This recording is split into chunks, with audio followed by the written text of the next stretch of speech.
కర్కాటక రాశి వారికి ఈ వారం చాలా అనుకూలంగా ఉంది. ఖర్చులు అదుపులోకి వస్తాయి. రావాల్సిన బెనిఫిట్స్ ఏవన్నాయో ఈ వారం చేతికి అందుతుంది. భూ సంబంధించిన వ్యవహారాలు ఒక కొలిక్కి రావడం, స్థిరాస్తులు విలువ పెరగడం, అదేవిధంగా వృత్తి ఉద్యోగంలో మంచి మార్పు చోటు చేసుకోవడం, వ్యాపార రంగంలోకి అడుగు పెట్టాలన్న మీ ఆశయం ఏదైతే ఉందో నెరవేరుతుంది. అదేవిధంగా వ్యాపార రంగంలో ఉన్న వారికి ఈ వారం అధికంగా లాభాలు వచ్చే దశగా గ్రహగతులు గోచరిస్తోంది. సాఫ్ట్వేర్ రంగం కావచ్చు, రియల్ ఎస్టేట్ రంగం కావచ్చు, కాస్మెటిక్స్, బ్యూటీషియన్స్, టెక్నీషియన్స్, అదేవిధంగా చిరుధాన్య వ్యాపారస్తులకు, కూరగాయల వ్యాపారస్తులకు, పళ్ళ వ్యాపారస్తులకు, పూల వ్యాపారస్తులకు, అన్ని రంగాల వారికి ఈ వారం చాలా వరకు బాగుందని చెప్పచ్చు. సప్తమ అష్టమాధిపతి అయిన శని భాగ్యంలో ఉన్నారు. భాగ్యంలో సర్వాష్టక వర్గంలో మంచి బిందువులతో కలుస్తున్నారు. మీరు ఏదైతే కోరుకుంటారో అది ఇవాళ రాకపోయినా రేపు అనేది వస్తుంది. అదేవిధంగా మీ కష్టాదిగిన ప్రతిఫలం ధన రూపేణ రావడం, గడిచిన కొన్ని వారాల కంటే కూడా ఈసారి అధికంగా రావడం, అది సేవ్ చేయడం అనేది అనుకూలంగా ఉంటుంది. అదేవిధంగా సహోదరి మధ్య ఉన్న విభేదాలు ఏవైతే ఉన్నాయో అవి సమస్యపోయి అందరూ కలిసి ఓ తాటికి రావడం సంతోషకరమైన విషయం అని చెప్పచ్చు.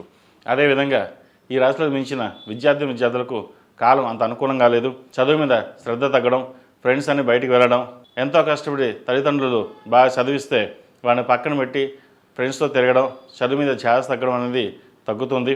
వాటి మీద దృష్టి సారించాలి. ఏదైనా సరే మనం కష్టపడి పైకి వస్తేనే భవిష్యత్తు ఉంటుంది, లేకపోతే భవిష్యత్తు ఉండదు అనే భావంతో ముందు ఉండాలి.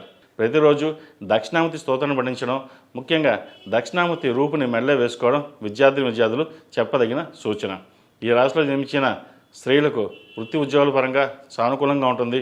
నూతన ఉద్యోగ ప్రయత్నాలు కలిసి వస్తాయి. ఉద్యోగంలో ప్రమోషన్ కోసం ఏదైతే ప్రయత్నం చేస్తున్నారో అది కలిసి వస్తుంది. అదేవిధంగా ప్రభుత్వ రంగంలో ఉన్నవారికి మంచి అవకాశాలు కలిసి రావడం, ప్రభుత్వ ఉద్యోగం వచ్చే అవకాశం లేకపోలేదు. ఏదైనా సరే కష్టపడి పైకి వెళ్ళాలి అన్న భావంతో ఉంటుంది. అయితే షష్టమ భాగ్యాధిపతి అయిన గురువు వ్యయంలో ఉండడం, ద్వితీయాధిపతి అయిన రవి షష్టమంలో ఉండడం, చతుర్థ లాభాధిపతి అయిన శుక్రుడు, పంచమ దశమాధిపతి అయిన కుజుడు ఆరింటున్నారు. ఆరోగ్యపరంగా కొన్ని జాగ్రత్తలు తీసుకోవాలి. మానసికమైన వేదన ఎక్కువ ఉంటుంది. ఏదైనా సరే భగవంతుడి నుంచి భారం వేసి ప్రతి విషయాన్ని ఆలోచించి నిర్ణయాలు తీసుకోవాలి. ఈ వారం ఈ రాశిలో జన్మించిన వారు ప్రతిరోజు ప్రతినిత్యం హనుమాన్ ఒత్తులతో దీపారాధన చేయడం, అదేవిధంగా కాలభైరవ అష్టకం పఠించడం చెప్పదగిన సూచన. ఈ రాశిలో జన్మించిన వారికి కలిసొచ్చే సంఖ్య 2, కలిసొచ్చే రంగు మిల్కీ వైట్. ఏదైనా పని మీద బయటికి వెళ్ళినప్పుడు సోమవారం కానీ శనివారం అడిగిన వెళ్ళండి, మంచి ఫలితాలు సంప్రాప్తిస్తాయి.